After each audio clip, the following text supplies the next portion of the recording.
Hello guys, welcome back to our channel నీరు vlogs. అందరూ ఎలా ఉన్నారు? నేనైతే చాలా బాగున్నానండి.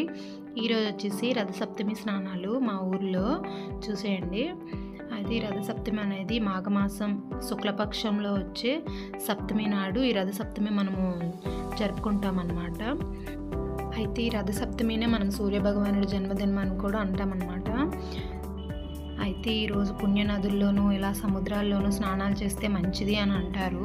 మంచిది అని ఎందుకు అంటారు అంటే, ఇలా స్నానం చేయడం వల్ల ఎప్పటి నుంచో వస్తున్న దీర్ఘకాలిక అనారోగ్య సమస్యల నుంచి ఉపశమనం లభిస్తుందని పురాణాలు కూడా చెప్తున్నాయన్నమాట.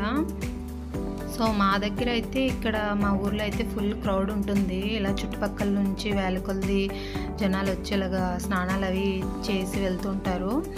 ఇక్కడ మాకు దగ్గరలో సూర్య భగవాన్ దేవాలయం అంటే అరసివిలిలో ఉంది, శ్రీకాకుళంలో. సో అక్కడైతే బాగా చేస్తారండి పూజలు. ఈ ఇయర్ అయితే 3 రోజుల పాటు ఉత్సవంలా చేశారు.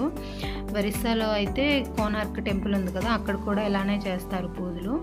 సో చూడండి ఎంత క్రౌడ్ ఉన్నారో.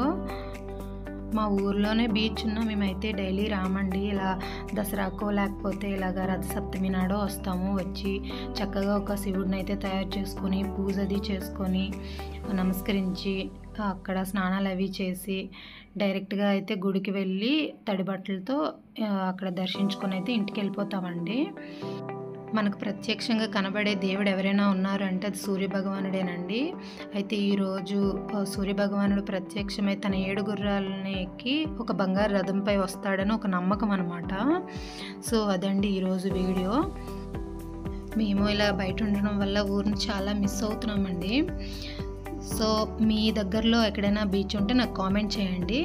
బీచ్ అంటే ఎంతమందికి ఇష్టమో కూడా నాకు కామెంట్ చేయండి. అంతేనండి ఈరోజు వీడియో. ఇలాంటి వీడియోస్ కోసం నా ఛానల్ని సబ్స్క్రైబ్ చేసుకోండి, లైక్ చేయండి, షేర్ చేయండి. పక్కనే ఉన్న బెల్ని మాత్రం కొట్టడం మర్చిపోవద్దు.